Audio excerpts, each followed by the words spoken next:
Hola a todos y todas, nos encontramos en la Feria Internacional del Libro de Guadalajara para platicar acerca de un libro que es de reciente publicación en el Fondo de Cultura Económica contra el apagón, un compilado de testimonios de diferentes autores y escritores y escritoras palestinos que vivieron la guerra y también un poco desde antes todos los conflictos que han sucedido en aquella zona de Palestina, y que de alguna forma también nos invita a reflexionar sobre la situación que se está viviendo en estos momentos de guerra. Para platicar acerca de ello, nos encontramos con la persona que escribió el prólogo y que compiló y que hizo todo el trabajo de recolectar este libro que es Contra el Apagón, que es Shadi Rohana. ¿Cómo estás? Muy bien, muchísimas gracias por la invitación. Y también nos acompaña Marcela Landazábal Mora, quien fue la ilustradora de este libro Contra el Apagón. Marcela, este es un tema que definitivamente te llena de escalofríos a la hora de estarlo leyendo. Me pasó que a la hora de estar leyendo tan solo las biografías de cada uno de las personas que escribieron los textos que se recopilan en Contra del Apagón, se me enchinaba la piel, como decimos. Eh, ¿Cómo es ese proceso de leer esos textos que son, digamos, también tan apelativos al sentimiento del lector y poderlos plasmar en una imagen? Digo, a final de cuentas, el plasmarlos en una imagen es un trabajo artístico que también conlleva mucho las sensaciones, que apela también mucho al sentimiento. ¿Cómo logras como emparejar esa sensación y tratar de plasmarla también en una imagen? Ujú. Bueno, primero que todo, gracias por la invitación. Aquí hay algo que me interesa destacar y es que en la jerga editorial se dice ilustradora quien crea la imagen para los textos, pero yo no hice el tanto la ilustración de los poemas porque los poemas, como bien lo dices, Bruno, tienen una dimensión de profundidad que es difícil de trasladar a imagen. El poema solo ya tiene su propia imagen, ¿no? Lo que hay más bien es una construcción de un correlato que va acompañando los poemas, pero tiene que ver también con mis áreas de investigación. Yo soy investigadora sobre temas relacionados a derechos humanos, violaciones a derechos humanos. Mi primera profesión sí es como artista visual y suelo mirar con cierta ojo crítico toda la información mediática. Entonces, muchas de las imágenes que aparecen acá surgen de ir amontonando ciertas fotografías que fueron icónicas hasta ese momento del genocidio y que estaban construyendo como solamente el relato de la devastación, pero no parecía haber mucho detrás de, ¿no? Hay una cuestión importante y es que aunque Shadi sea mi esposo y aunque la dimensión, digamos, del genocidio nos atraviesa de una manera muy cercana, eh, pues yo soy colombiana y de todas maneras hay una cuestión de opacidad radical frente a lo que sucede en Gaza. O sea, no puedo conocer lo que está sucediendo en Gaza salvo por la traducción de Shadi. Entonces, ese posicionamiento hizo que también viera que las imágenes que nos llegan o las que nos aproximan a quienes no podemos entrar en contacto con Gaza, pues son las imágenes de los medios. Y de ahí que toca resignificarlas y toca hacerles algo. La primera imagen que quiero contar con ustedes es precisamente esta, que parece una imagen muy escolar, pero tiene esa intención, ¿no? Lo que implica un tanque de guerra en un espacio de ocupación donde la mayoría de las víctimas han sido mujeres y niños en este genocidio, tiene que ver con la dimensión de la destrucción y esta imagen en el original, yo lo hice adrede desde luego, tiene escrito en blanco sobre blanco, por eso no se ve acá, eh, los nombres de la primera lista oficial de los niños masacrados en el genocidio. Una de las primeras acusaciones con la que Israel se armó para el supuesto legítimo derecho de defensa fue decir que habían masacrado, decapitado 40 bebés, jamás, y que habían hecho violaciones masivas a mujeres. En los reportes después de la relatora especial de la ONU, esto no se demostró. Precisamente se van construyendo, fue deslegitimado uno de los mismos, las mismas autoridades que participaron en la construcción de esta verdad, después confesó que sí fue un relato armado. Este, digamos, es un esquema de cajón de la forma de actuar israelí, Hubo violencia, eso no se va a negar. También lo que pasó, lo que hizo Hamas fue un acto de violencia pues radical, desde luego, pero hay mucho más. No hay un fondo histórico que es mucho más avanzado que ver esto como un brote de locos terroristas, no se trató de eso, ¿no? Y pues empezando por ahí había como que empezar a decir, bueno, las víctimas que sí están contabilizadas, que aparecen en los registros de los mismos ministerios de salud de Gaza en ese momento, cuando podía hacer los registros, eran estos niños, ¿no? Entonces están escritos en la ilustración original. No la traje aquí, la tengo en la Ciudad de México, pero sí se puede ver, digamos, en la ilustración original. Y por eso empieza con un relato como de qué pasa con la torsión de la infancia. Y luego ya vamos viendo otro tipo de dibujos sobre ruinas, fotos que aparecieron de ruinas milenarias como mezquitas del siglo VIII, Uy. que están destruidas, con otros fondos de las propias fotografías de prensa. Y al lado el olivo, este fue el primer dibujo que hice, y el olivo pues tiene una implicación poética muy importante dentro de la cultura palestina, porque implicó la manera en cómo ellos se han mantenido a la tierra. Los olivos duran muchísimos años, todavía hay olivos de 500 o más años, entonces son Wow. radicalmente importantes para la cultura árabe, pero también porque se ha dibujado la falsa idea de que fueron los israelíes que hicieron florecer el desierto cuando Palestina en sí no era un desierto.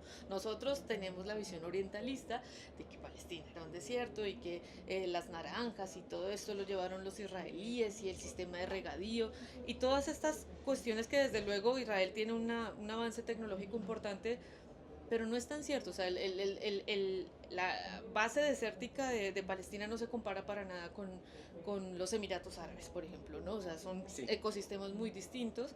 Y en Palestina, claro que había olivos y claro que había naranjas, y aquí, por ejemplo, hay unas mujeres recogiendo aceitunas también.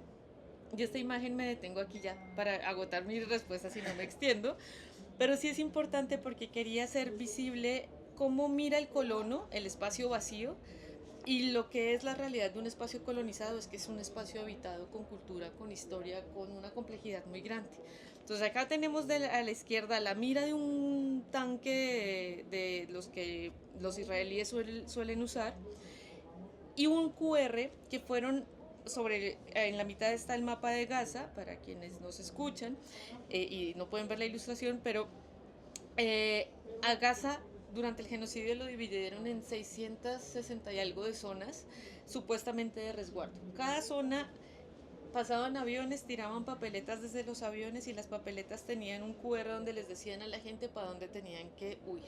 Oh. ¿Qué pasa con esto? Estos son estrategias humanitarias.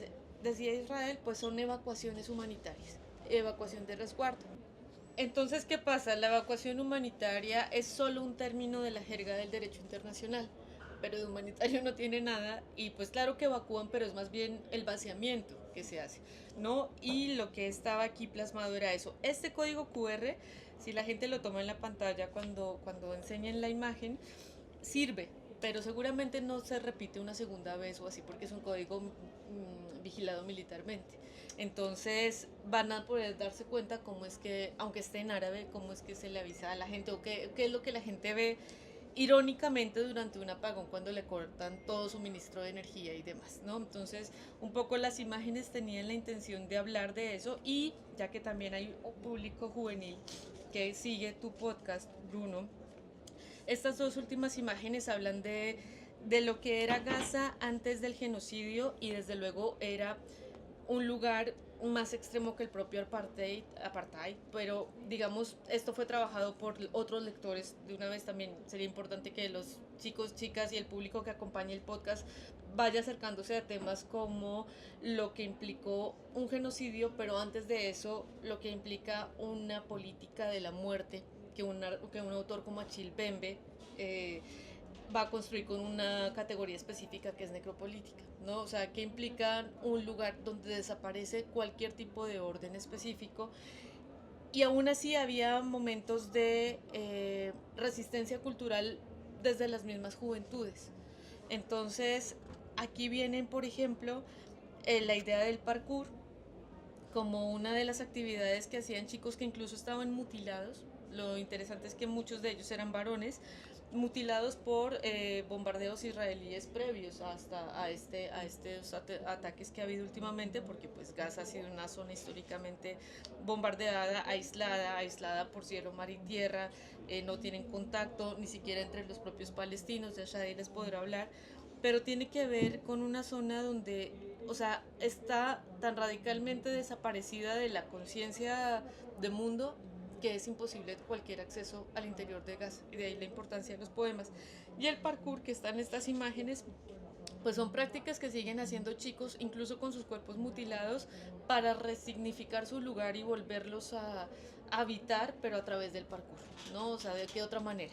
Y esta última imagen, que también son chicos que están sentados, la tomo de una de esas fotos de chicos en parkour, de reportajes que se hacían distintos, todos los dibujos son reconstruidos a partir de muchas fotos, digamos. Y lo que logro un poco aquí plasmar es que esas generaciones que están siendo radicalmente amenazadas ahorita, pues finalmente son los que van a tener el difícil peso de resguardar esa memoria que está sucediendo con el genocidio, ¿no? Y bueno, ese es el correlato visual de los poemas. Y que además conlleva un gran contexto histórico, porque digo, a ver, el problema de la diferencia entre Israel y Palestina lleva muchos años, ¿no?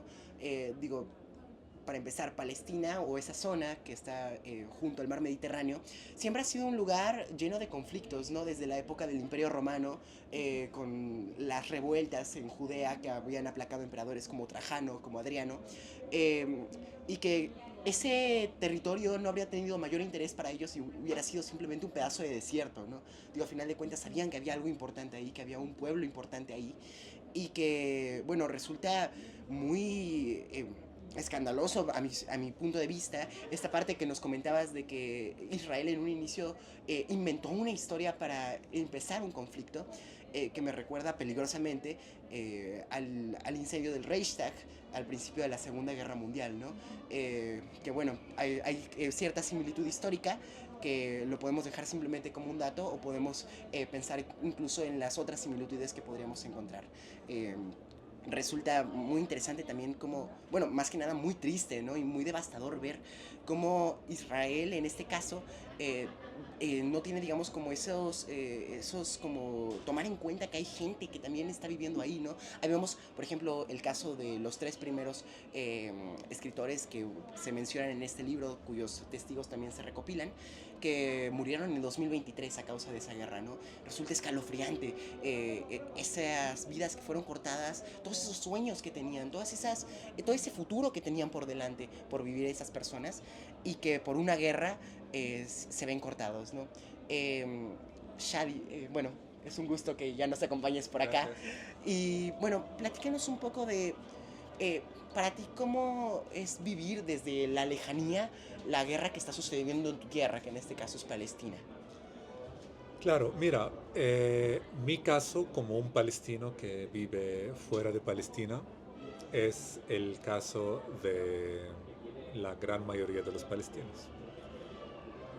La realidad del pueblo palestino es una realidad de exilio, de expulsión. La mayoría de la gente, por esas razones, vivieron fuera del país.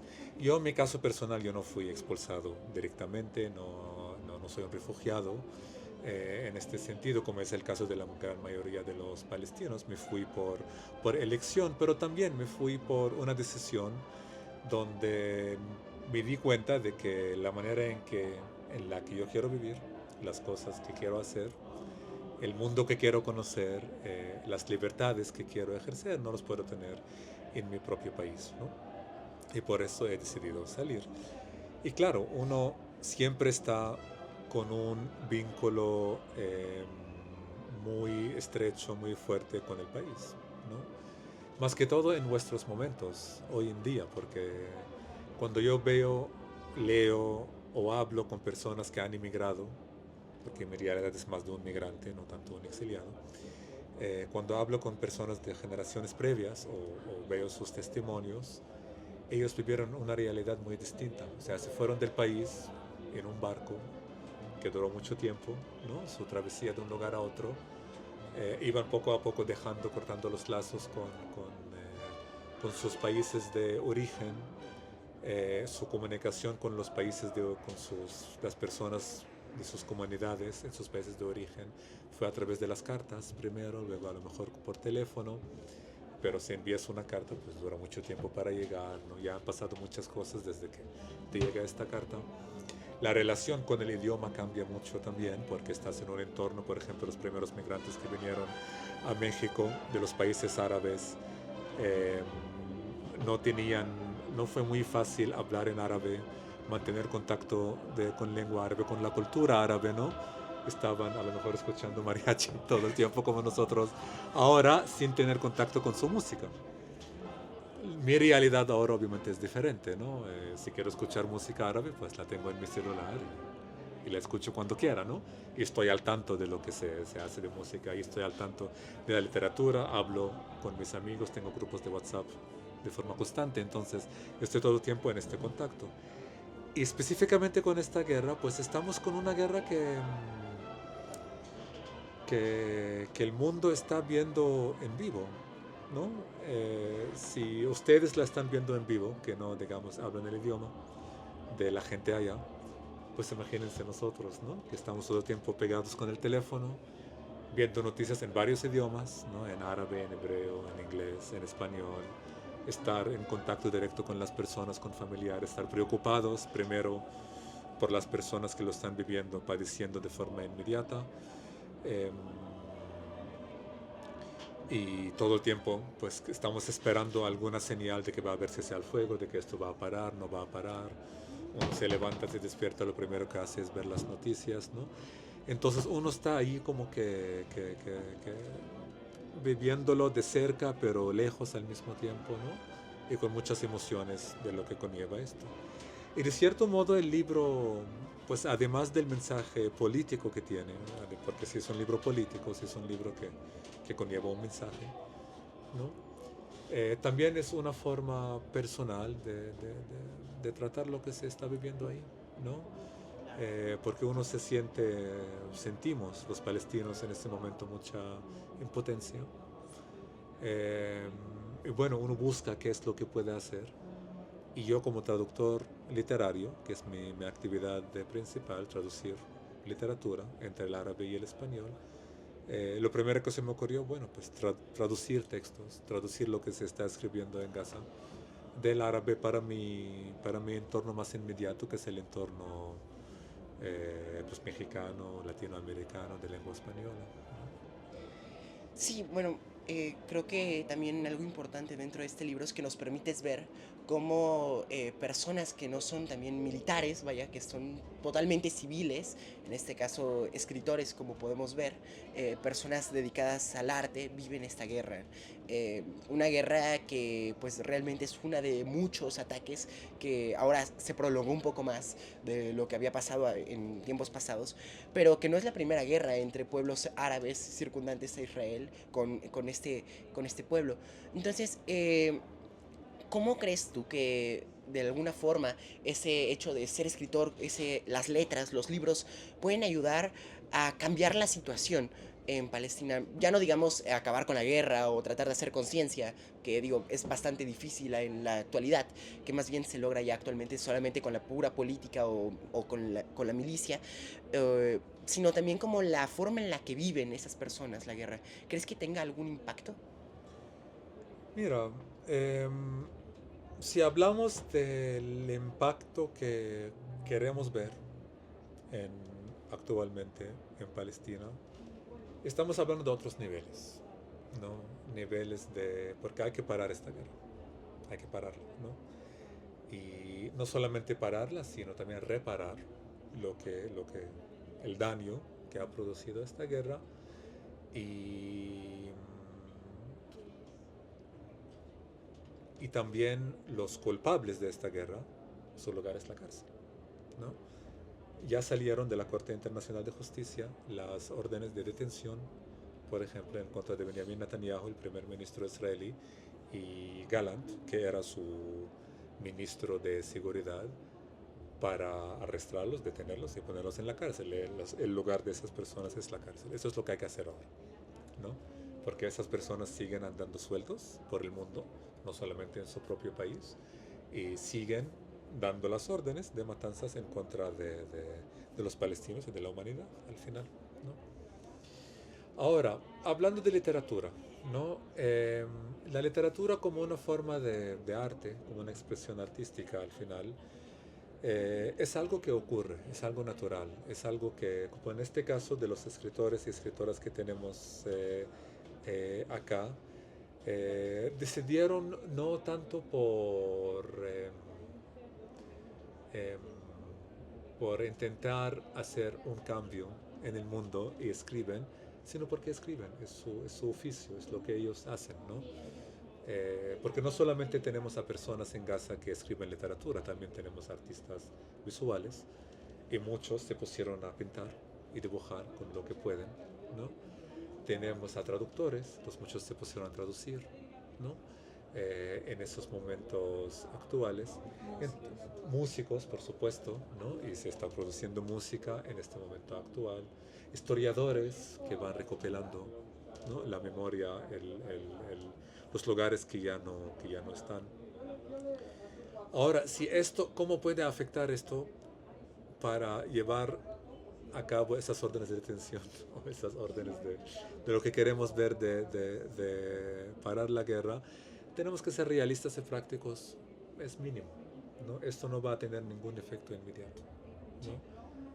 Pero es algo que está allí y es algo que está gritando y nos está gritando para que lo escuchemos. Es algo para vivir este momento actual que estamos viviendo con todas las matices que conlleva, ¿no? Porque uno, por ejemplo, ve a Gaza, ve a Palestina y lo único que puede imaginar en general cuando yo escucho a las personas, incluso yo mismo también, no solamente cuando escucho a las personas, es que solamente pensamos en personas que están viviendo situaciones extremas donde la palabra no existe, donde las matices no existen. Y de repente vemos, no, están ahí. Y no solamente están ahí, están riéndose también, ¿no? Hace poco estoy siguiendo un tiktokero palestino que está ahí en Rafah, en el sur, que está con mucho humor, mucha ironía, con todo lo que está pasando, documentando las vidas de las personas desde los más, desde los más cotidiano mínimo, ¿no? Hace poco hizo un video sobre la falta, para dar algo así, suena cómico, pero también es para expresar lo que está pasando, eh, para la falta de papel higiénico en Gaza. Es como la gente va al baño y comienza a entrevistar a las personas cómo van al baño, cómo se limpian, ¿no? Después, Sí. y cuando uno habla de esos asuntos, lo escatológico, ¿no? Pues sale el humor de inmediato, no importa la situación en la que está uno, ¿no? Y la gente comienza a ponerse muy descriptivos también de cómo hacen ese tipo de cosas en esas condiciones, ¿no? Y también, ¿no? Como que un poco burlarse de la realidad, ¿no? Y de cierto modo sí, pues es un testimonio de cómo la gente se está burlando frente a la realidad, cómo la gente está viviendo esas situaciones, ¿no? Me gustaría decir de que la literatura, el arte son como formas de resistencia, a lo mejor sí lo son, ¿no? Em, pero también son cosas que están registrando este momento que estamos viviendo, ¿no? Pero lo que se requiere es, y esto es muy importante escucharlo y saberlo, son acciones directas para acabar esto. Es algo que está pasando ahora mismo. ¿Quién es ayuda a la movilización social? A ver, No, Sí.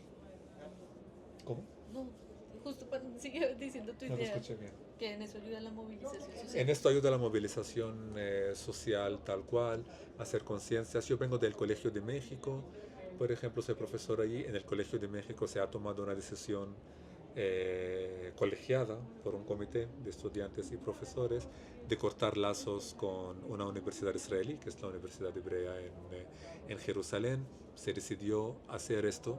Incluso el Colegio de México envió preguntas a la Universidad Hebrea preguntando sobre ciertas cosas, como ustedes están viviendo este momento actual. Y cuando se dieron cuenta de que la Universidad Hebrea de Jerusalén es cómplice por completo con la vigilancia, la opresión del pueblo palestino, el Colegio de México decidió cortar lazos con esta universidad, suspender un convenio que han tenido. Esas pequeñas cosas que se hacen, pueden tener algún tipo de efecto inmediato o no tan inmediato, pero prolongado con el tiempo, para parar esta barbaridad que está ocurriendo. En tu libro yo creo que gran parte de la labor que se hace es justamente sensibilizar a la gente que quizá no estamos tan informados sobre cada cosa que está sucediendo, que a veces tal vez ni siquiera entendemos por completo qué es lo que está peleando cada parte, ¿no? Creo que es más bien como una sensibilización que más allá de las ideologías, más allá de saber exactamente qué es lo que quiere cada parte, sabemos que necesitamos parar ese genocidio, ¿no? Porque al final de cuentas hay muchas vidas que están corriendo peligro, algunas que ya terminaron, y todo por una decisión, entiendo, más que nada política. Mencionas que es importante ya parar esta guerra. Eh, ¿Cómo ves que pueda parar esta guerra pronto? Porque digo, muchas veces se habla de la paz como un contrario de la guerra. Sin embargo, yo creo que muchas veces hemos tenido esa paz en esa definición cuando un pueblo somete a otro, porque no hay guerra, pero eso no es paz, una opresión no es paz. Entonces, ¿cómo ves tú un camino posible para llegar a una verdadera paz de convivencia? Esperemos que sea algo cercano, pero la verdad es que también hay como grandes intereses por parte de gente poderosa, en este caso ministros israelíes, incluso apoyo estadounidense, ahora que también Irán está apoyando por otro bando. Eh, ¿Cómo ves que quizá podemos llegar a un fin de esta guerra? Y cómo quizá a la distancia, desde acá de México, podríamos incluso hacer algo para fomentar esta paz. Mira, en el fondo, el problema palestino o la cuestión palestina, cómo surgió y cómo se ha prolongado a través de la historia, tiene que ver con el hecho colonial, con el hecho de que hay un grupo de personas que tienen más privilegios en un contexto colonial que otros, tienen más derechos que otros, piensan incluso que son más, digamos, pertenecen a la tierra, a este pedazo de tierra más que otros, y piensan que tienen este tipo de, este es el pensamiento al final supremacista, ¿no? De que son mejores que otros, ¿no? Y por eso merecen esos derechos, ¿no? Esto hay que acabarlo. Y la única solución que tiene Palestina, porque para llevar a cabo esta supremacía han dividido el terreno en varios pedazos, han dividido a los palestinos en, de cierto modo, en castas, ¿no? Castas legales, dependiendo, ilegales porque dependiendo de qué tipo de documento tienes, eso decide qué tipo de derechos uno tiene, acceso a qué zonas tienen, ¿no? A qué universidades uno tiene, por ejemplo, ¿no? A qué libros leer, a dónde puede viajar. Por esta supremacía han matado a mucha gente. Eh, y por esto se han justificado toda esa política. Entonces, la única solución política, porque requiere una solución política, es que todas las personas que habitamos este pedazo de tierra podemos vivir en igualdad, ¿no? Donde no hay una persona mejor que otra, ni a nivel legal, ni a nivel cultural, ni a cualquier otro nivel. Y esto es la creación de un solo Estado en Palestina, donde todos vivimos como iguales. Al mismo tiempo, uno de los grandes problemas que tiene que ver directamente con la Franja de Gaza es el problema de los refugiados palestinos.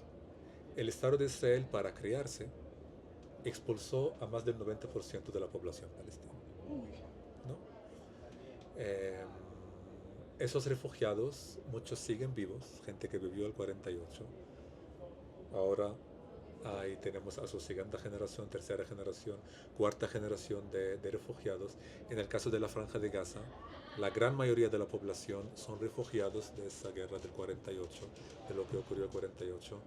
Y esas personas buscan una solución política, sea retorno a sus hogares, a sus tierras, sea alguna recompensación, sea alguna ciudadanía, lo que sea. Soluciones políticas siempre hay y la gente lo acepta, ¿no? Pero el derecho político de esas personas ha sido negado a lo largo de todos esos años. Entonces, el problema de los refugiados palestinos,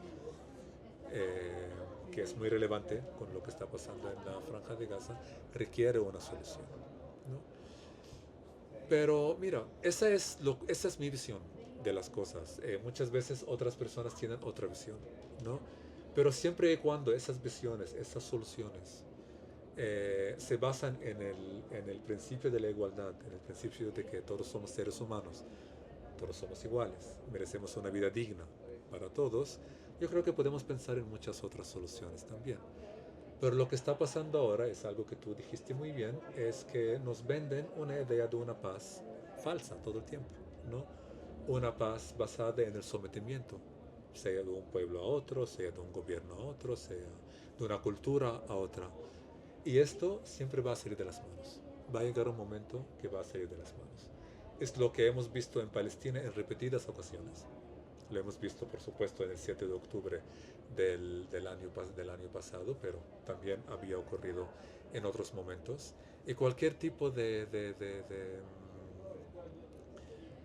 una paz que no toma en cuenta la igualdad entre las personas, siempre va a llevar a otro momento de expulsión, ¿sí? Y a una situación tan extrema como la que estamos viviendo ahora, que al final no es la primera vez, tú habías mencionado, tanto en Palestina misma como en otros momentos en la historia y en el mundo se han vivido ese tipo de situaciones, solamente que ahora estamos con alta tecnología, es una guerra que se está llevando a cabo con inteligencia artificial, muchas veces son los robots que deciden a quién hay que matar, a quién hay que salvar. Eh, y Marcelo lo muestra también en uno de sus dibujos con el QR que aparece ahí, es una guerra que se está hecha con QRs, ¿no? También, esto es algo novedoso y asusta mucho porque de cierto modo se están diseñando, se está perfilando las guerras del futuro y que nos va a tocar vivir en otras zonas del mundo también. Sí, y que a final de cuentas estas tecnologías permiten que más gente muera aún, ¿no? No sé, pero a mí, por ejemplo, me parece un tanto ridículo que existan leyes de guerra. Exacto. Es como, ¿hay permiso de verdad para hacer una guerra? ¿Bajo qué contexto en el mundo podríamos de verdad organizar una guerra?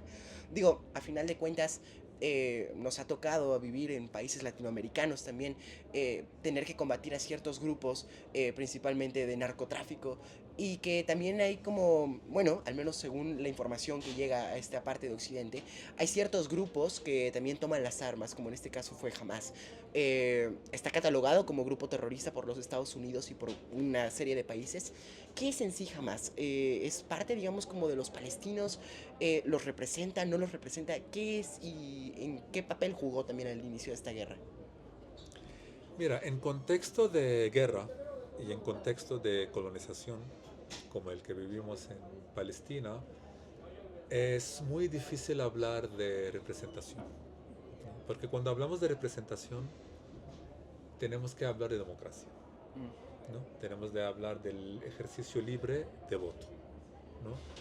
De que las personas tienen eh, su, la capacidad, la posibilidad, la oportunidad de decidir qué tipo de vía política uno quiere. La vía, ¿no? En el caso de la política de la región árabe, por ejemplo, tenemos muchas corrientes políticas desde la extrema derecha a la extrema izquierda, ¿no? De la extrema izquierda, lo que uno puede imaginar, tenemos comunistas, anarquistas, trotskistas, maoístas, todos estas, ¿no? Están ahí presentes, muy bien organizados, en algunos países más que otros, y están ahí presentes con su ideología y con su propuesta de sociedad. Tenemos al mismo tiempo la extrema derecha. En nuestro caso es el nacionalismo absoluto, es el islamismo político y muchas cosas más, ¿no? Tenemos también el neoliberalismo también ahí está muy presente, como está presente acá en América Latina, ¿no? En fin, tenemos muchas corrientes políticas que uno puede decidir. El hecho colonial, el hecho de ser colonizado, el hecho de ser ocupado militarmente por otros, es que otros te elijan por ti. Otros están eligiendo qué tipo de vida tú puedes tener y dónde tú puedes vivir, ¿no? Eh, y en el caso de Palestina es tal cual. O sea, esto se hace a través de el muro de separación, seguramente lo han visto, ¿no? Aquí el muro, por ejemplo, en México es el que separa entre Estados Unidos y México, ¿no? El muro en Palestina es un muro que separa entre palestinos y palestinos, no entre palestinos e israelíes, ¿no? es para así como que guetoizar la vida de los palestinos, ¿no? Como que poner los límites muy claros a dónde uno puede ir y dónde no. Eh, Tenemos un sistema político, militar, que controla la vida de las personas, desde lo más mínimo, ¿no? Donde puedes construir una casa si tienes posibilidades de construir una casa, donde puedes estudiar, en qué puedes trabajar, si puedes viajar, a dónde puedes viajar y a dónde no. En el caso de la Franja de Gaza todo esto es muy extremo porque no los dejan salir ni entrar. Entonces, cuando hablamos de corrientes políticas en el caso palestino, la dinámica es otra. La lógica es una lógica de resistencia, ¿no? Una lógica de cómo salimos de esta situación. Dentro de la resistencia hay muchos márgenes. Uno obviamente puede elegir qué tipo de lucha quiere y qué tipo de corriente política quiere, pero siempre históricamente hemos tenido esta posibilidad de soñar con el futuro y pensar en qué futuro queremos tener para Palestina. Por eso históricamente hemos tenido, por ejemplo, la izquierda muy fuerte, los grupos nacionalistas muy fuertes, porque era como que la creación de un Estado palestino y soñar qué tipo de Estado palestino en el futuro queremos tener. Y los palestinos hemos abrazado la democracia, hemos abrazado el Estado secular, hemos abrazado las ideas republicanas por mucho tiempo, ¿no? Y la respuesta del mundo y del Estado israelí fue una bofetada de que ustedes no merecen esto. Ustedes no merecen vivir de una forma democrática, ustedes no merecen tener un Estado, ustedes no merecen ser parte del mundo. Es una exclusión. La colonización lo que hace es excluir a las personas del mundo en el que viven, ¿no? Entonces, con todas esas exclusiones, es ahí donde surgieron los grupos islamistas en el mundo árabe, ¿no? Han habido antes esos movimientos, ha habido por ejemplo el grupo de los hermanos musulmanes, por ejemplo, que siempre ha sido un grupo minoritario. Pero si queremos ver lo que está pasando en el mundo árabe, y específicamente en Palestina, no es ninguna coincidencia de que los islamistas surgen cuando se debilitan a los otros países. Y entonces sí, Hamas como un grupo islamista sí representa a los palestinos, o sea, sí es parte, son palestinos, no son gente de otros lugares. Incluso en la antología puede haber gente simpatizante con Hamas, yo no lo dudo, en lo mínimo, ¿no? Pero es un grupo que surge de esas circunstancias de resistencia, pero de esas circunstancias donde cada vez más la exclusión es más fuerte y la religión o la religiosidad política, porque no solo la religión, la religiosidad de refugiarse en la religión, en el otro, en el más allá, porque en la actualidad uno se siente desconectado del mundo por completo, ¿no? Uno busca respuestas en el más allá, uno busca respuestas en autoridades religiosas que tienen siempre respuestas a todo, ¿no? Cuando vas a una autoridad religiosa, cualquier cosa que le preguntas te va a dar una respuesta, en general, ¿no? No te va a cuestionar, no va a ser un Sócrates, ¿no? Que te va a hacer preguntas, que te va a hacer, ¿no? Animarte a pensar las cosas, ¿no? En estas circunstancias surgió un grupo como Hamas y otros, no es solamente Hamas, los grupos islamistas, ¿no? Es un grupo que, bueno, tiene su tradición en el grupo de los hermanos musulmanes, que es un grupo político que surgió principalmente en Egipto, principios del siglo XX, un grupo que buscó mezclar entre la tradición y la situación material actual en el que se vive, ¿no? Es un grupo que incluso por mucho tiempo al Estado de Israel le interesó que surgiera, le interesó que tenga más fuerza para debilitar a los otros grupos, porque es un grupo que el islamismo político en el mundo árabe y en Palestina es muy fácil de manipular su imagen. Porque lo que sale de Hamas afuera, lo que sabemos de Hamas o lo que se habla de Hamas, es muchas veces muy lejano de la realidad que lo que tiene Hamas, ¿no? Yo como palestino no apoyo a Hamas, soy del otro extremo del mapa político, pero los reconozco como un grupo político que está ahí y tiene todo el derecho de existir y de resistir también, ¿no? Pero quieren dar una imagen que son nihilistas, quieren dar una imagen que es contra el judaísmo, contra el cristianismo, contra todo el mundo, ¿no? que su violencia no es política, ¿no? Por ejemplo, el 7 de octubre, podemos hablar mucho del 7 de octubre, de lo que pasó ese día, pero era un hecho político, era una respuesta política a la situación que está pasando. Podemos estar en contra o en apoyo de lo que pasó, esto es otra cuestión, pero fue un hecho político, no fue querer imaginar lo que son hombres musulmanes, árabes, irracionales, desenfrenados, que nada más salieron a matar a cualquiera, a violar a cualquier mujer, a bla, bla, bla, ¿no? Y porque cuando vemos a los hechos, vemos una realidad muy distinta, ¿no? Pero cuando crean esta imagen de ellos, entonces es muy fácil mostrarlos como violadores, violentos por naturaleza, ¿no? Sí. Que con quien no se puede hablar, no se puede llegar a acuerdos políticos. Animales humanos. Animales humanos, los llamaron como animales humanos, ¿no? Gallant, justo, los llamó de esta manera, ¿no? Pero, y no como una organización con la cual pues se puede llegar a una solución política y que busca una solución política, ¿no? Por eso es muy importante leer la historia, ir a momentos atrás, mucho atrás que el 7 de octubre, leer historias sobre la historia de los palestinos, la historia política. Esa es una pregunta muy buena, ¿qué es este grupo político? No, no nada más llamarlo terrorista y punto, que significa que ya no se puede hacer nada con esto, ¿no? Para entender el momento actual y para llegar a soluciones, que es lo más importante. Porque claro, también muchas veces estas personas que catalogan como terroristas a ciertos grupos, si bien en algunos casos sí resultan atinados, también muchas veces hay que dudar a veces de esas calificaciones, ¿no? Porque, digo, a final de cuentas, no es ningún secreto que naciones como los Estados Unidos tienen están inclinados hacia un apoyo a Israel, ¿no? Entonces, de alguna forma también hay que dudar de una persona que está polarizada, ¿no? De una organización, en este caso gubernamental, que tiene un sesgo, ¿no?